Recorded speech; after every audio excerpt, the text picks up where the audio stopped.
Mi cuñado me acusó de robar 2,5 millones para destruirme y mi prometido le creyó. Ahora que la verdad salió a la luz, uso su propio dinero para construir mi imperio frente a ellos.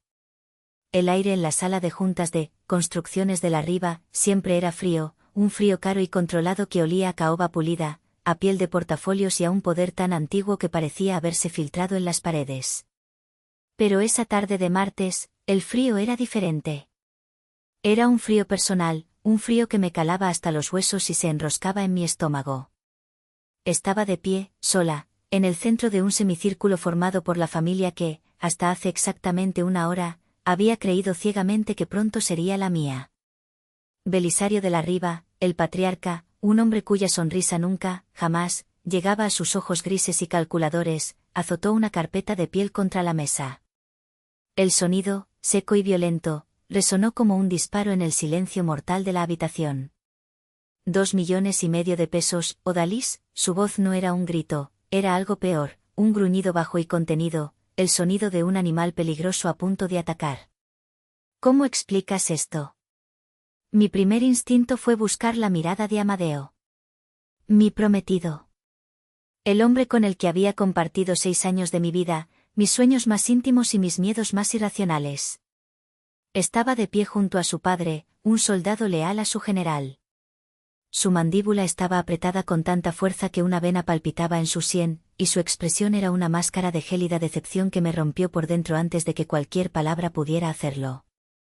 Nunca, dijo, y cada sílaba era un trozo de hielo afilado, pensé que serías esta clase de persona. Mi mundo no se detuvo. Se hizo añicos. 2,5 millones de pesos. La cifra flotaba en el aire entre nosotros, absurda, monstruosa, irreal. A su lado, Lázaro, su hermano menor, el encantador parásito, me miraba con una expresión de falsa compasión que apenas ocultaba el brillo de triunfo puro y absoluto en sus ojos. Él era la serpiente en este falso jardín del Edén corporativo, y yo acababa de sentir su mordedura. Mi mente, en un acto de autopreservación, se rebeló y huyó. Huyó hacia atrás, a un tiempo más cálido, a un recuerdo que ahora parecía pertenecer a otra vida, a otra mujer. 6 años atrás. Yo era Odalis, una estudiante de arquitectura en la UANL, con más talento que dinero y una beca que defendía con noches enteras a base de café y determinación. Mi pasión no era solo dibujar edificios, era entender su alma, su estructura. Crecí en un barrio obrero de Monterrey donde las paredes agrietadas eran parte del paisaje, un recordatorio constante y silencioso de la fragilidad, de las promesas rotas. Esa infancia me dio una obsesión casi religiosa por la integridad estructural, por la transparencia. Para mí, un buen cimiento no era solo ingeniería, era ética. Amadeo de la Riva era el heredero de este imperio de la construcción, asignado como mentor invitado en un proyecto universitario sobre urbanismo sostenible. Nuestro encuentro fue un cliché, la chica humilde y trabajadora que deslumbra al chico rico y encantador con una idea audaz. Pero nuestro amor, o lo que yo creía que era amor, se sentía real. Se sentía sólido. Una noche, mientras caminábamos por el Paseo Santa Lucía, le confesé mi sueño, construir edificios que protegieran a las familias, que les dieran la seguridad que yo nunca sentí en las casas de mi niñez. Él me tomó la mano y me dijo: con tu talento y mis recursos, podemos construir cualquier cosa. Y yo le creí. Me invitó a unirme a Construcciones de la Riva, después de graduarme. Acepté, no por el apellido, sino por la oportunidad. Y no los decepcioné. Con mi ética de trabajo, les hice ganar millones. Mi momento de gloria llegó 3 años después de mi ingreso, con el proyecto de la Torre Insignia. La empresa atravesaba un mal momento, habían perdido 2 licitaciones importantes. Yo presenté un diseño radical, sostenible, audaz. Belisario lo odió al principio, lo llamó un capricho de artista. Recuerdo sus palabras exactas en la junta: esto no es un museo, Odalis, es un negocio. Amadeo, para mi sorpresa y eterna gratitud en ese momento, me defendió. Dale una oportunidad, papá. Su visión es diferente. Es lo que el mercado está pidiendo. Ganamos. El contrato de 300 millones de pesos no solo salvó a la compañía, sino que la catapultó a un nuevo nivel de prestigio. Esa noche, mientras celebrábamos en un restaurante exclusivo, con el murmullo del éxito a nuestro alrededor, Amadeo me propuso matrimonio. Y yo, llorando de felicidad, creí que había encontrado mi lugar en el mundo, un hogar tan sólido como los edificios que diseñaba. Creí que mi talento era mi pasaporte para ser parte de su familia. ¡Qué ingenua fui! No entendí que para ellos, yo nunca sería familia. Era un activo. Un activo valioso, sí, pero en última instancia, un activo reemplazable. Lázaro, el hermano menor, siempre lo supo. Con su encanto de playboy y su aversión al trabajo duro, me veía no como a una futura cuñada, sino como a una amenaza.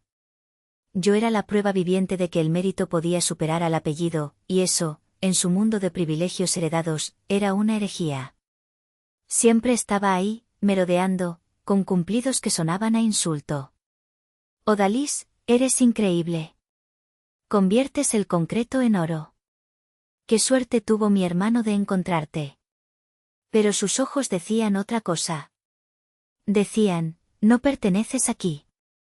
Belisario e Isidora, sus padres, perfeccionaron el arte del elogio ambiguo.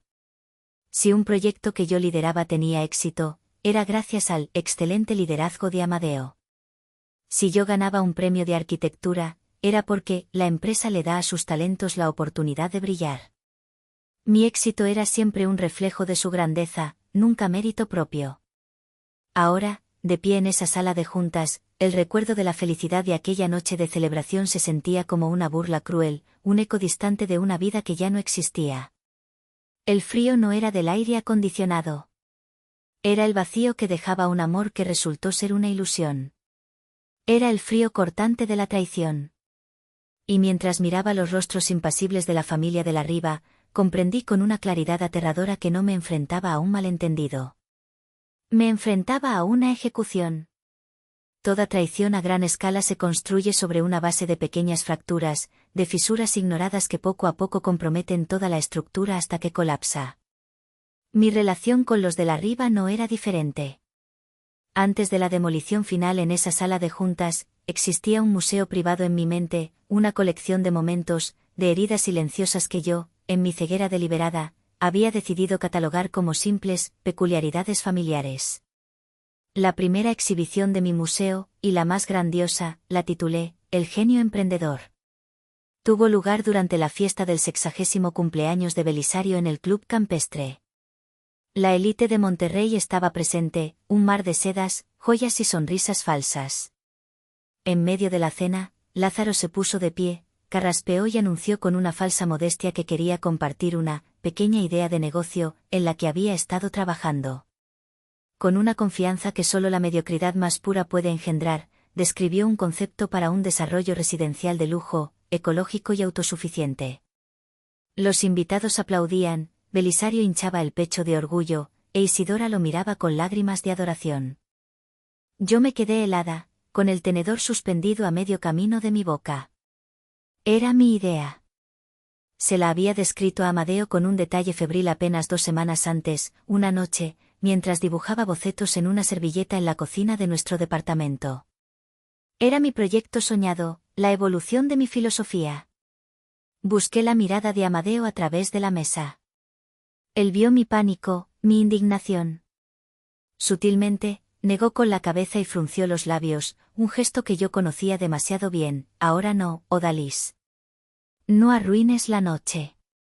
Y yo, como siempre, obedecí. Me tragué el veneno de la injusticia y sonreí, aplaudiendo al ladrón de mis sueños mientras su padre lo proclamaba un visionario. El viaje de regreso a casa en el coche fue silencioso. Finalmente, no pude más. ¿Por qué no dijiste nada, Amadeo? Él suspiró, sin apartar la vista de la carretera. Vamos, Odalis, sabes cómo es Lázaro. Solo quiere impresionar a papá. No es para tanto. Es solo una idea. Era mi idea, susurré. Él puso una mano en mi rodilla. Y tú la ejecutarás mejor que nadie. Deja que él tenga su momento. Nosotros tenemos el futuro. Y yo, desesperada por creerle, me aferré a esa promesa vacía. La segunda pieza de mi colección era más sutil, pero igual de dolorosa. La llamo, el anillo de compromiso. Cuando Amadeo finalmente me lo dio, un diamante de corte esmeralda absolutamente perfecto, yo estaba en las nubes. Al día siguiente, fuimos a comer con sus padres para celebrarlo. Estábamos en un restaurante de San Pedro, el tipo de lugar donde los meseros parecen deslizarse en lugar de caminar. Isidora tomó mi mano para admirar la joya. Sus dedos, fríos y cubiertos de anillos propios, rozaron los míos. Es un diamante precioso, querida, dijo con una sonrisa que no calentaba. Hizo una pausa, examinando mi mano como si fuera un objeto ajeno, un espécimen bajo un microscopio. Quizás un poco grande para una mano que no está acostumbrada a estas cosas. La implicación era clara como el agua, yo era una advenediza, una usurpadora con manos de trabajadora que no merecían tal lujo. Amadeo se rió, una risa forzada. Mamá, siempre tan directa. Pero no era directa, era cruel. Y él, con su risa, se convirtió en su cómplice. Sentí el peso del anillo en mi dedo, antes un símbolo de amor, ahora transformado en una marca, una etiqueta de mi condición de otra. La tercera exhibición era un recordatorio constante de mi estatus en la familia, una pieza que llamo, la filosofía ignorada. Desde que empecé a manejar proyectos grandes, desarrollé un sistema propio de gestión, mi bitácora cifrada. Era mi obsesión, mi evangelio. Para mí, era la máxima expresión de la transparencia. Cuando finalmente tuve el coraje de presentárselo a Belisario en una junta directiva, esperando impresionarlo con su eficiencia y seguridad, él ni siquiera miró la pantalla. Hizo un gesto displicente con la mano, como si espantara una mosca. Demasiada burocracia, Odalis. En esta empresa confiamos en la gente, en el instinto, no en las maquinitas. Esto solo frena el progreso. Los demás directivos, todos hombres mayores que le debían su carrera a él, asintieron como autómatas. Sentí como mi idea, mi ética de trabajo, era reducida a una niñería. Busqué el apoyo de Amadeo. De nuevo, permaneció en silencio. El mensaje era claro, mis ideas eran bienvenidas solo si generaban dinero inmediato, mis principios eran un estorbo. Y luego estaba la advertencia, la única pieza de mi museo que no fue creada por un de la riba de sangre, sino por alguien que los conocía demasiado bien. Minerva, la prima de Amadeo y Lázaro, era la contadora principal de la empresa. Una mujer inteligente, directa, atrapada en la red familiar pero con los ojos bien abiertos. Un día, mientras tomábamos un café en la oficina, justo después de que Lázaro se atribuyera el mérito de una solución que yo había encontrado, Minerva me miró fijamente. He visto cómo te miran en las juntas familiares, Odalis. Te admiran como a un caballo de carreras, no como a una hija. Aplauden cuando ganas, pero nunca te dejarán entrar al círculo de los dueños. Me reí, incómoda. Son, diferentes, dije, la misma excusa tonta de siempre. Minerva negó con la cabeza, su mirada seria. No son diferentes, son predecibles. En esta casa, la sangre siempre, siempre, pesa más que el mérito. Y la lealtad de Amadeo, al final del día, no es para ti. Es para ellos. Cuídate mucho. En ese momento, desestimé su advertencia como pesimismo. Creí que mi amor con Amadeo era la excepción. Creí que mi talento me había ganado un lugar real. No me di cuenta de que ella me estaba entregando el mapa de mi propia destrucción. Yo tenía todas las pistas, todas las exhibiciones de ese triste museo alineadas frente a mí. La arrogancia de Belisario, la envidia de Lázaro, la crueldad pasivo-agresiva de Isidora y, lo peor de todo, el silencio cómplice y cobarde de Amadeo. Cada uno de esos momentos fue un golpe al cimiento de nuestra relación. Y yo, la experta en estructuras, la obsesionada con la integridad, no vi que la mía se estaba cayendo a pedazos. O quizás sí lo vi. Quizás simplemente tuve demasiado miedo de admitir que el hogar que creía estar construyendo estaba, en realidad, edificado sobre arena movediza. El proyecto Residencial Cumbres era mi bebé. Más que la torre insignia, este desarrollo era la culminación de mi filosofía. Un complejo de viviendas de lujo en las faldas del Cerro de la Silla, diseñado no solo para ser hermoso, sino para ser un santuario, un oasis de tranquilidad y, sobre todo, de seguridad. Cada viga de acero, cada metro cúbico de concreto, cada panel de vidrio, había sido seleccionado y aprobado personalmente por mí después de horas de investigación. La integridad del proyecto era un reflejo de mi propia integridad. Belisario, en un movimiento que en su momento me pareció un gesto de confianza suprema, me había dado control casi total sobre el presupuesto y los pagos a contratistas. Demuéstranos de lo que eres capaz, Odalis, me dijo en su oficina. Este proyecto es tu lienzo. Lo que no sabía era que su siguiente frase sería la pincelada que arruinaría la obra, y Lázaro te asistirá. Es hora de que aprenda del mejor. Oficialmente, era una tutoría. En realidad, era una sentencia. Lázaro era una sombra irritante y perpetuamente inútil. No aportaba nada, solo hacía preguntas estúpidas en las reuniones y se paseaba por la obra con su casco blanco impoluto, como si fuera el dueño del lugar, interrumpiendo a los trabajadores para contarles chistes malos. Lo toleré con la misma paciencia con la que se tolera un dolor de muelas crónico. Una vez, casi provoca un desastre al darle una orden equivocada a un capataz sobre una mezcla de concreto, un error que podría haber comprometido un muro de contención. Tuve que intervenir, anular su orden y corregir la situación.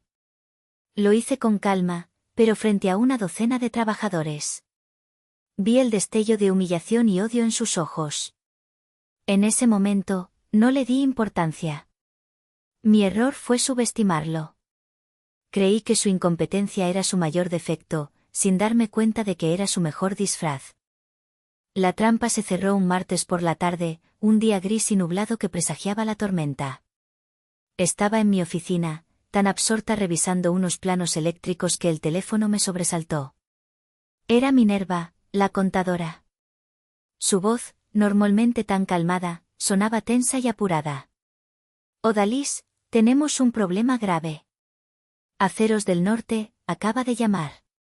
Dicen que no han recibido el pago de 2,5 millones de pesos que venció la semana pasada. Están furiosos. Amenazan con detener el suministro mañana mismo y demandarnos por incumplimiento. Sentí un escalofrío helado recorrer mi espalda. Yo misma había procesado esa transferencia. La recordaba perfectamente. Era un pago crucial. Eso es imposible, Minerva. Lo autoricé hace 10 días desde mi terminal. Lo vi pasar. Revisa de nuevo, por favor. Lo he revisado 3 veces, Odalis.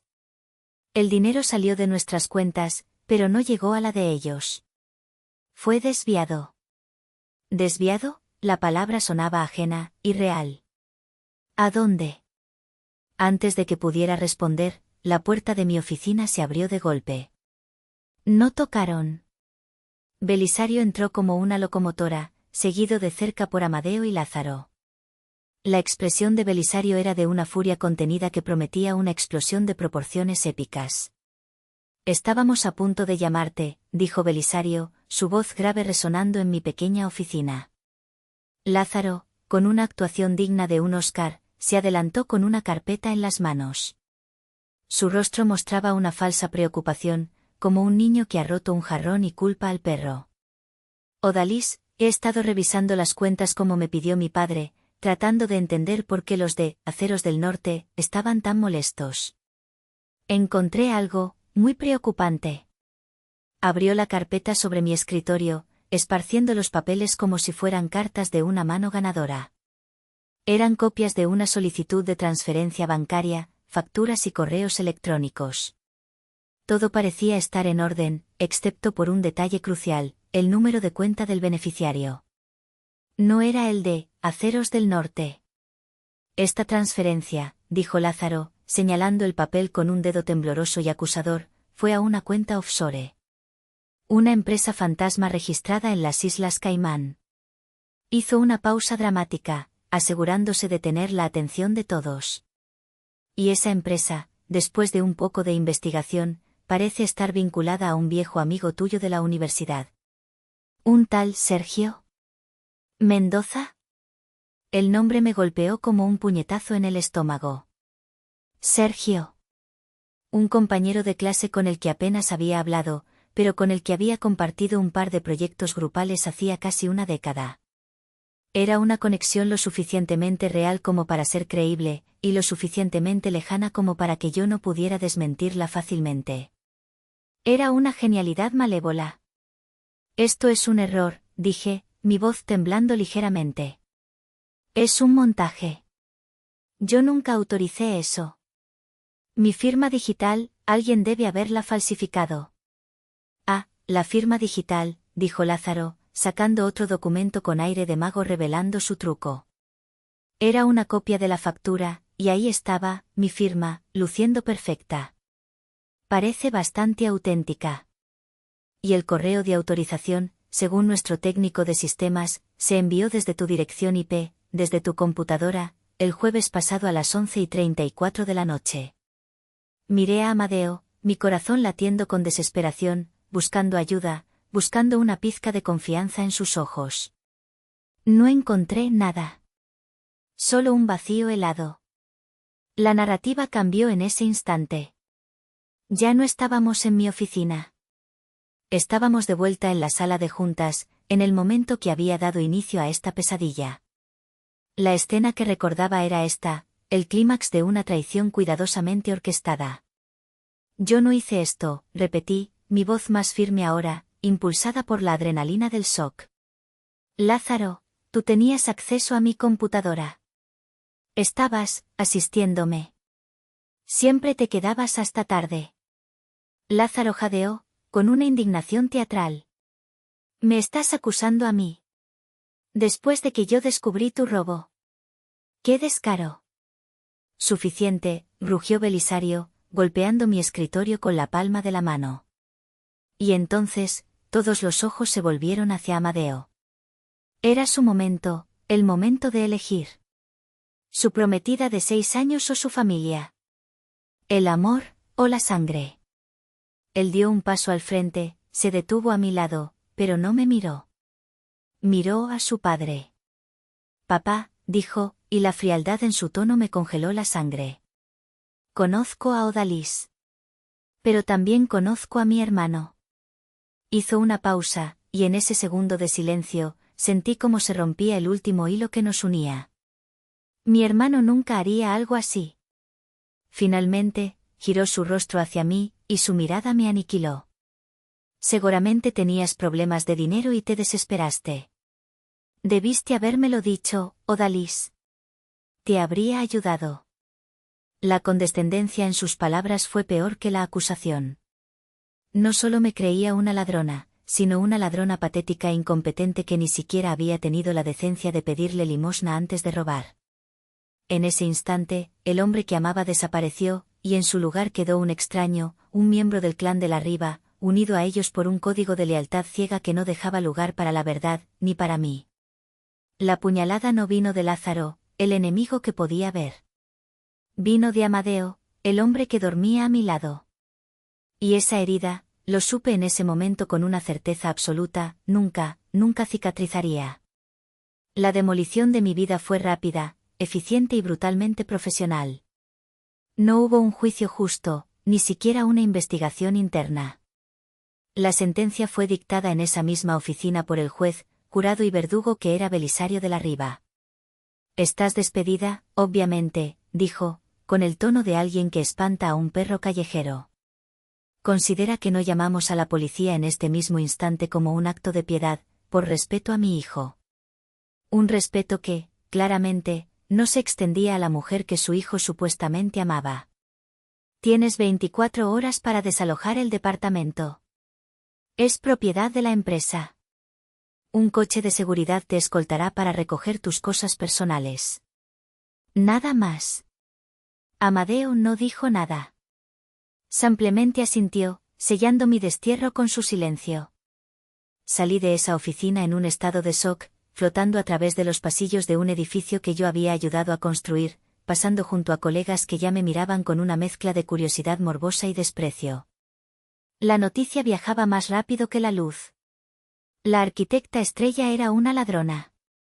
Esa noche, empaqué 6 años de mi vida en cajas de cartón, bajo la atenta mirada de un guardia de seguridad que no me dejaba ni ir al baño sola.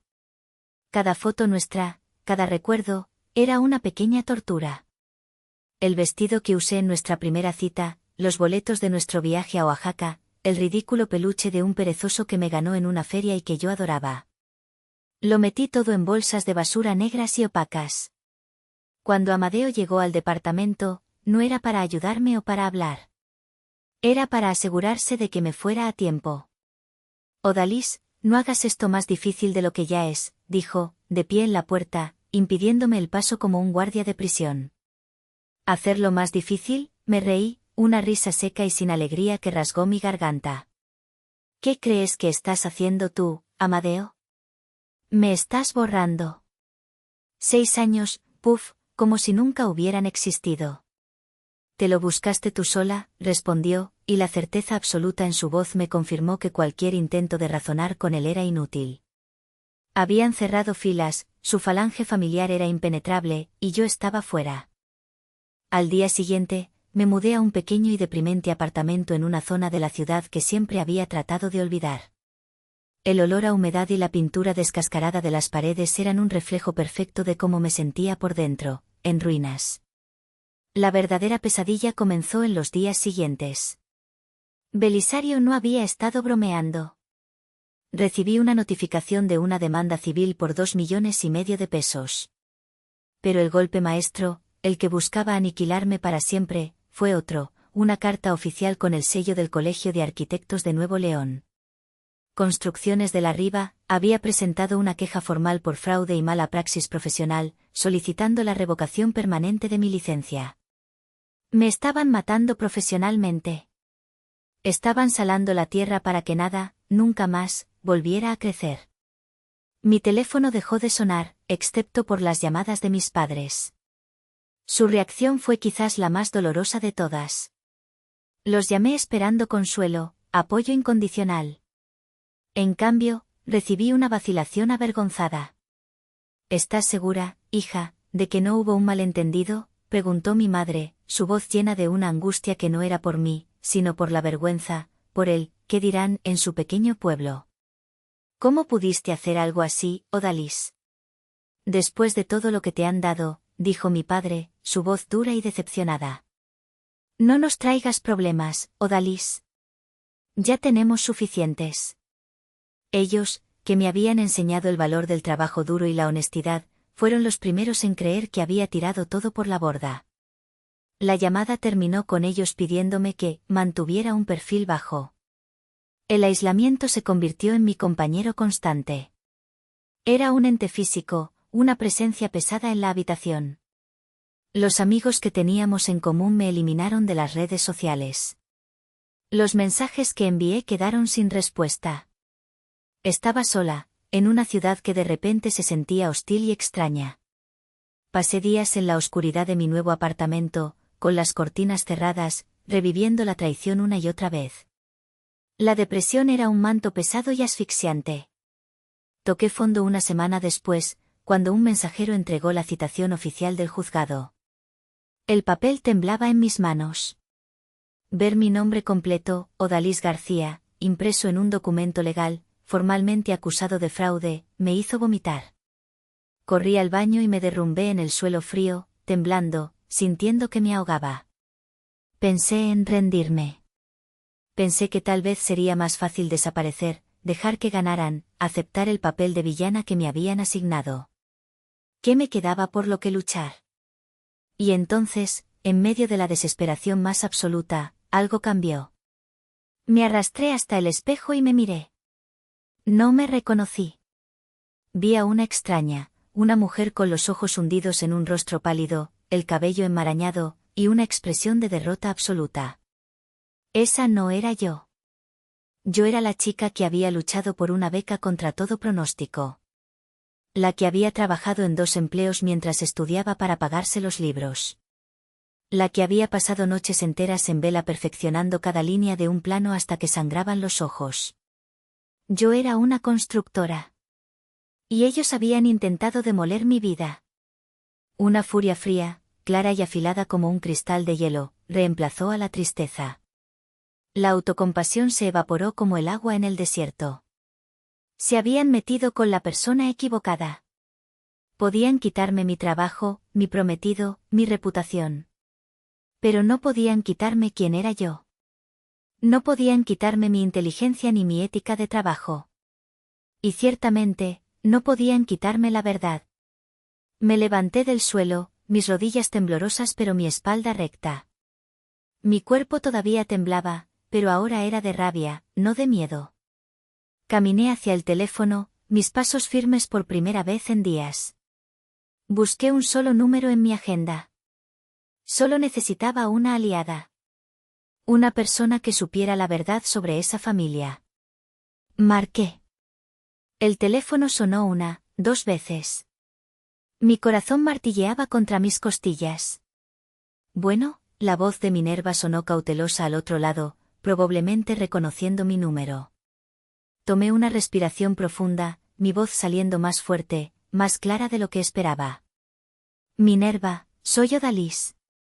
Hice una pausa, reuniendo todo el coraje que me quedaba. Solo tengo una pregunta. ¿Crees en mí?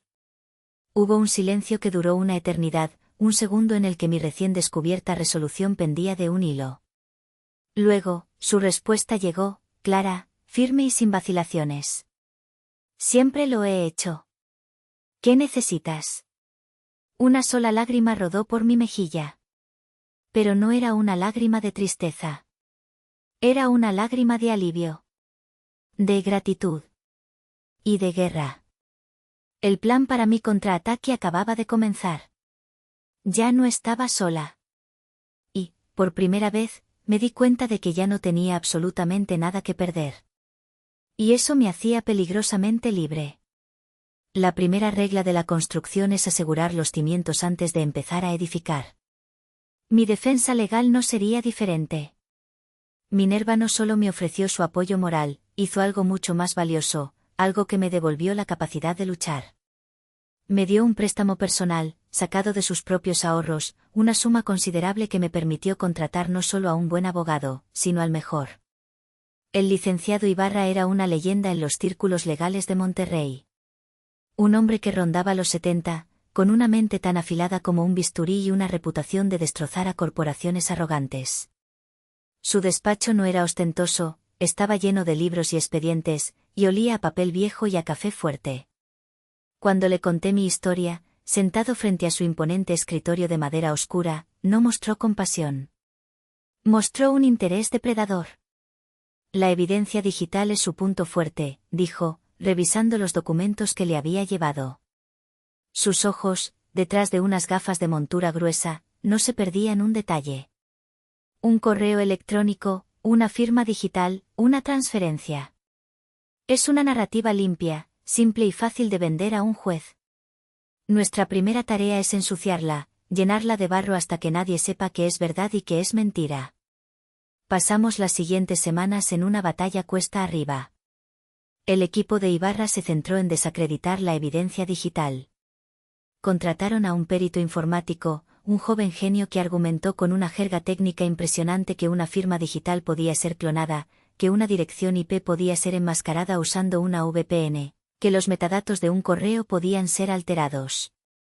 Era una defensa técnica, plausible, pero débil. Era mi palabra contra la de ellos, y ellos eran los de la riba. Sentía que estábamos lanzando piedras contra un búnker de concreto reforzado. La familia de la riba, a través de su carísimo bufete de abogados, se mostraba confiada, casi arrogante. Rechazaron cualquier intento de negociación. Querían una victoria total, una humillación pública. Querían mi licencia de arquitecta colgada en su pared como un trofeo de caza. Una noche, mientras trabajábamos hasta tarde en el despacho de Ibarra, rodeados de pizzas frías y tazas de café vacías, él me miró por encima de sus gafas. Parecía frustrado. Odalis, necesito algo más. Algo que no puedan refutar. Algo tangible. Un detalle de tu flujo de trabajo, algo que solo tú conozcas, un hábito, una manía. ¿Cómo controlabas los proyectos? ¿Cómo te asegurabas de que todo fuera correcto? Y entonces, casi como un comentario al margen, nacido del agotamiento y la desesperación, lo mencioné. Bueno, no sé si sirva de algo. Siempre he sido un poco obsesiva con la documentación. Tenía mi propio sistema de gestión, una especie de base de datos que llamaba mi bitácora cifrada. Pero dudo que sea relevante. Belisario siempre pensó que era una pérdida de tiempo, una niñería. Ibarra dejó la pluma sobre el escritorio. El movimiento fue tan lento y deliberado que captó toda mi atención. Se inclinó hacia adelante, y por primera vez desde que lo conocí, vi un destello de genuina emoción en sus ojos. ¿Bitácora cifrada?, repitió lentamente, saboreando las palabras como si fueran un vino añejo. ¿Qué quieres decir exactamente con cifrada? Le expliqué. Le conté mi obsesión por la integridad estructural, que nacía de ver las grietas en las paredes de mi casa de niña. Le expliqué cómo esa obsesión se había traducido en un sistema digital donde cada paso de un proyecto, desde la aprobación de un boceto hasta la selección de una marca específica de cemento y, crucialmente, la autorización de un pago, quedaba grabado. Cada entrada generaba una firma criptográfica única, un hash, que se vinculaba a la entrada anterior, creando una cadena de bloques inmutable, como un ADN digital del proyecto. Si alguien intentaba alterar una entrada pasada, por mínima que fuera, la cadena se rompería, dejando una evidencia digital irrefutable de la manipulación. Era mi forma de garantizar la transparencia total, de crear un registro a prueba de fraudes, terminé, encogiéndome de hombros. Pero nunca lo implementaron oficialmente en toda la empresa. Solo lo usaba yo en mis proyectos. Era mi red de seguridad personal. El licenciado Ibarra se reclinó en su silla, una lenta sonrisa extendiéndose por su rostro. Era una sonrisa aterradora, la de un tiburón que acaba de oler sangre en el agua. Se quitó las gafas, las limpió meticulosamente con un pañuelo y me miró como si acabara de encontrar la piedra Rosetta. Señorita Odalis, dijo, su voz ahora un susurro cargado de una emoción casi reverencial. Usted no solo era la arquitecta estrella de esa empresa. Usted, sin que ellos lo supieran, era también su auditora incorruptible. Se puso de pie y comenzó a caminar por la oficina, lleno de una nueva energía que parecía rejuvenecerlo 20 años. Ellos creen que esta batalla se libra en el campo de la evidencia que ellos crearon. Están equivocados. Se detuvo frente a la ventana, mirando las luces de la ciudad. Vamos a cambiar el campo de batalla. Vamos a llevarlos a un terreno que ni siquiera sabían que existía. Un terreno que usted construyó, con sus propias reglas, con sus propias defensas. Vamos a usar su propia obsesión por la verdad para destruir sus mentiras. En ese momento, lo entendí. Mi bitácora. Mi obsesión, mi pérdida de tiempo, el sistema que ellos habían despreciado con tanta arrogancia. No era solo una herramienta de defensa. Era un arma. Un arma de precisión quirúrgica que ellos mismos me habían permitido construir y perfeccionar dentro de sus murallas. La arrogancia de Belisario, su desdén por mis métodos, se había convertido en su talón de Aquiles. Salí del despacho de Ibarra esa noche sintiendo el viento a mi favor por primera vez. La pista falsa que ellos habían creado, la transferencia, el correo, la firma falsificada, nos había llevado directamente a la verdadera arma. Ya no se trataba de defenderme de sus mentiras. Se trataba de exponerlos con mi verdad. Una verdad escrita en código, inmutable, implacable y absolutamente devastadora. La audiencia de deposición no se celebró en un tribunal, sino en la sala de conferencias más grande y opulenta del bufete de abogados de los de la Riva. La elección del lugar era una clara demostración de poder, una táctica de intimidación diseñada para decir, estás en nuestro territorio. Aquí mandamos nosotros. Belisario, Amadeo y Lázaro estaban sentados en el centro de la larga mesa de caoba, flanqueados por un equipo de 3 abogados de aspecto caro y agresivo. Se veían relajados, casi aburridos, intercambiando susurros y sonrisas condescendientes, como si estuvieran a punto de aplastar a un insecto molesto. Yo entré con el licenciado Ibarra y un joven técnico informático que llevaba un portátil de alto rendimiento. Mi corazón latía con fuerza, pero mi rostro era una máscara de calma. La confianza de los de la riba era palpable. Su abogado principal, un hombre engreído con un reloj que costaba más que mi coche, comenzó la sesión presentando, con gran fanfarria, las pruebas en mi contra. Proyectó en una pantalla gigante el correo electrónico, la factura con mi firma digital y el comprobante de la transferencia de 2,5 millones de pesos a la cuenta offshore. Como pueden ver, señor Ibarra, señorita García, concluyó el abogado con una sonrisa satisfecha, la evidencia es clara, concisa e irrefutable. Sugeriría que acepten nuestra generosa oferta de acuerdo y evitemos perder más el tiempo. El licenciado Ibarra esperó a que el silencio se asentara, dejando que su arrogancia colgara en el aire. Luego, se levantó lentamente. Irrefutable es una palabra muy fuerte, licenciado, dijo con una calma que erizaba la piel. Especialmente cuando la evidencia presentada es, en el mejor de los casos, incompleta. Permítanos presentar nuestra propia evidencia. Conectó nuestro portátil al proyector. En la pantalla apareció la interfaz de mi bitácora cifrada, un diseño limpio y funcional que yo misma había creado. Los abogados de la parte contraria fruncieron el ceño, confundidos. Belisario murmuró algo a Amadeo, quien se encogió de hombros.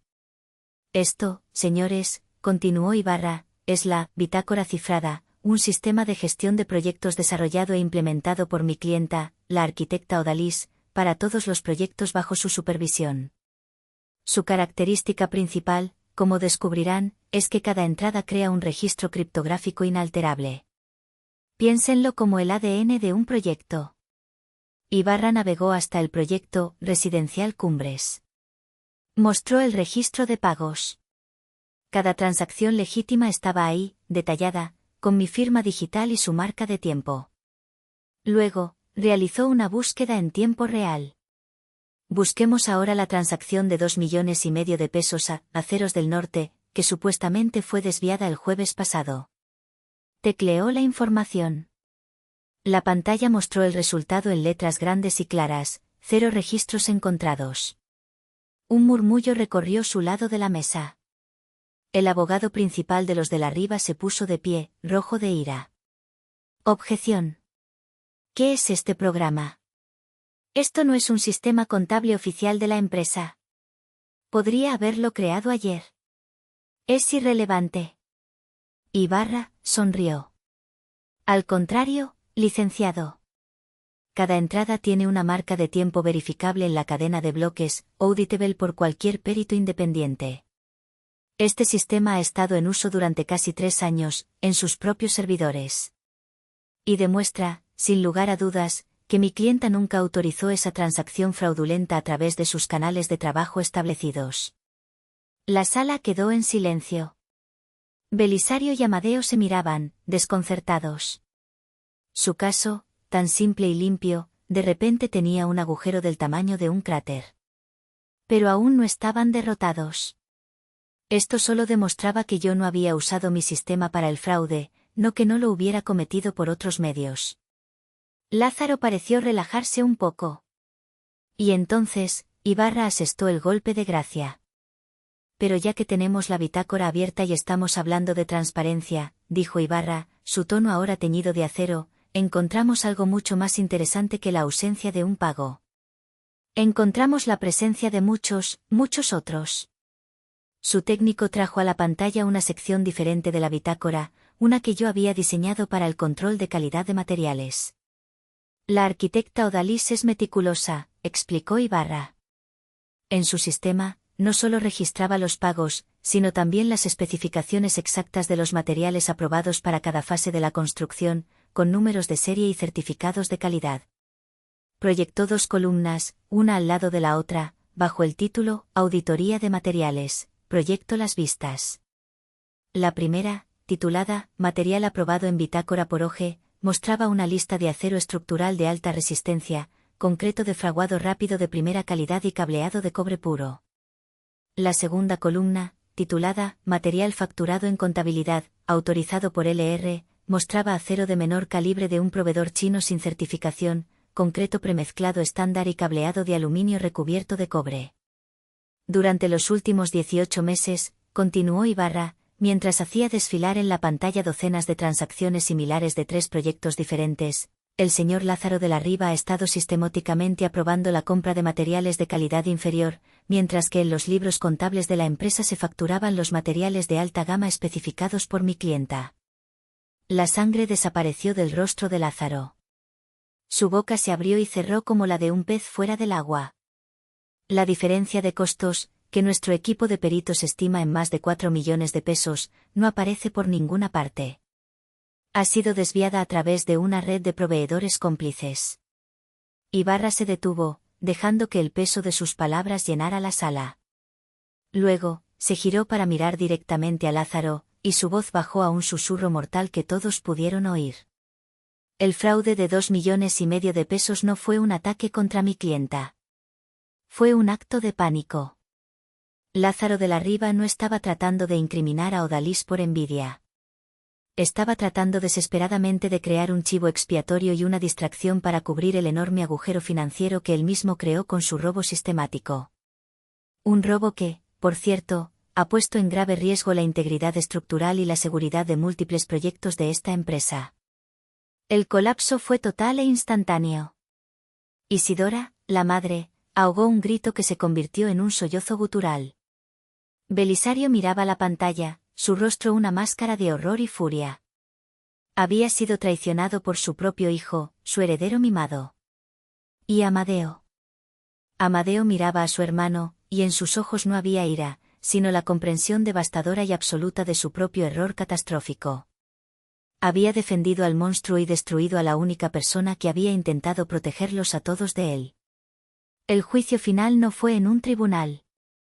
Fue allí mismo, en esa sala, con la verdad proyectada en una pantalla para que todos la vieran.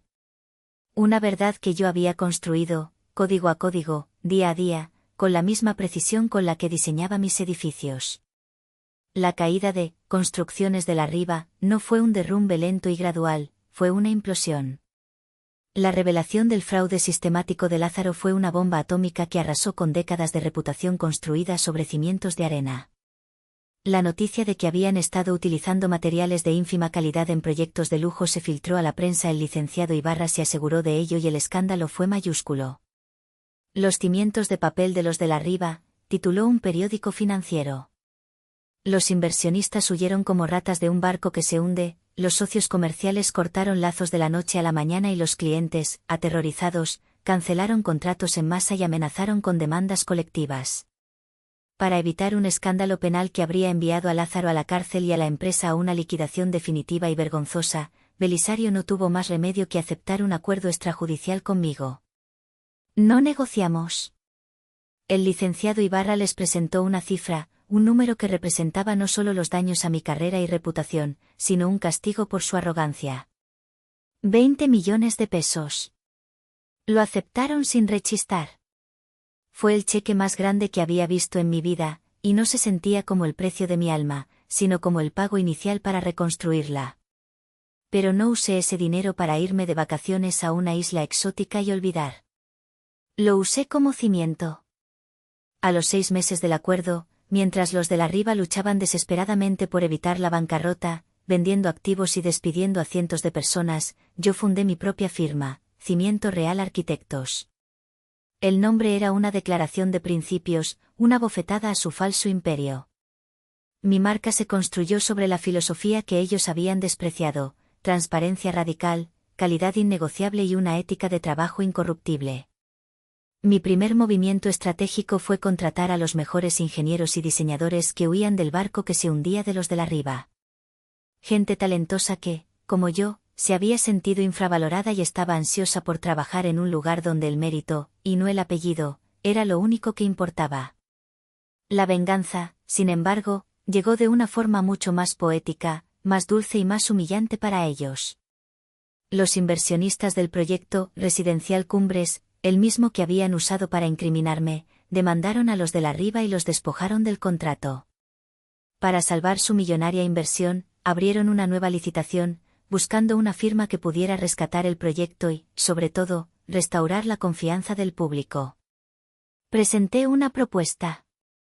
Mi plan no solo detallaba cómo corregir los peligrosos defectos estructurales causados por los materiales de Lázaro, sino que mejoraba el diseño original, haciéndolo aún más seguro, más sostenible y, sí, más hermoso. Mi bitácora cifrada, ahora el sello distintivo de mi empresa, se presentó como la garantía máxima de transparencia. Gané el contrato.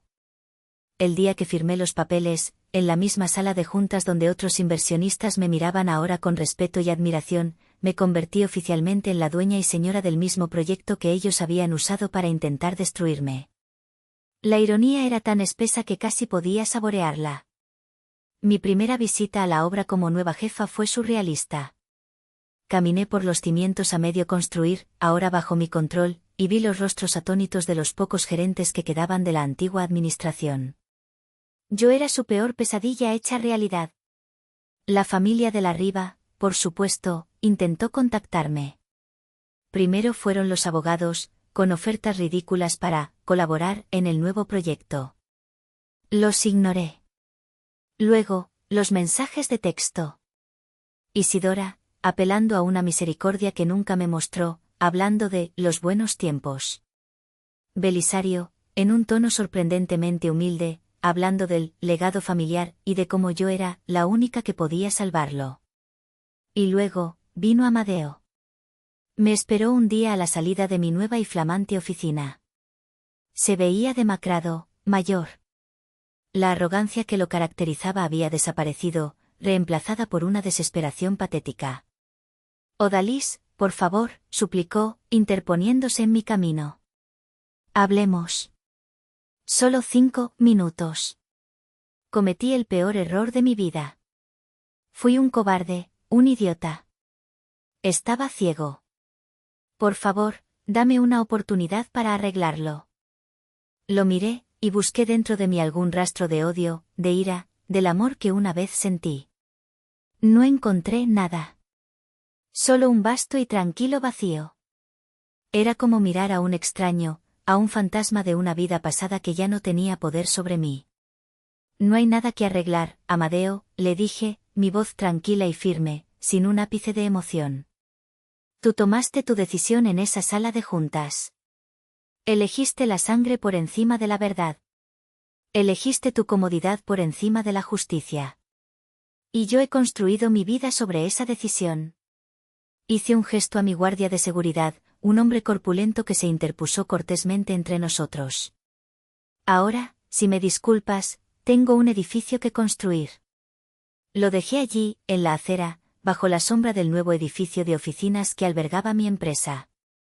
Nunca más volví a hablar con ninguno de ellos.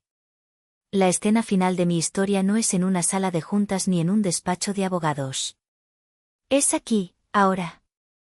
Estoy de pie en el penthouse del primer edificio terminado de Residencial Cumbres. A través del ventanal panorámico, Monterrey se extiende a mis pies, un mar de luces brillantes que parpadean como promesas. Mi imperio no es de concreto y acero. Es de resiliencia. Es la prueba de que se puede construir algo sólido y hermoso a partir de las ruinas. Me dicen que debería perdonarlos para encontrar la paz. Que el rencor es un veneno que solo me daña a mí. Pero la verdad es que cada cimiento que levanto, cada viga que se coloca, cada plano que firmo, construido con el dinero de su traición y basado en los principios que ellos ridiculizaron, me da más paz que cualquier perdón. Mi venganza no fue un acto de destrucción. Fue un acto de creación. Construí mi paz sobre las ruinas de sus mentiras. ¿Me equivoco al no perdonarlos? Gracias por acompañarme en esta historia. Si aún no te has suscrito, por favor hazlo y activa la campana de notificaciones para no perderte más historias impactantes de la vida real.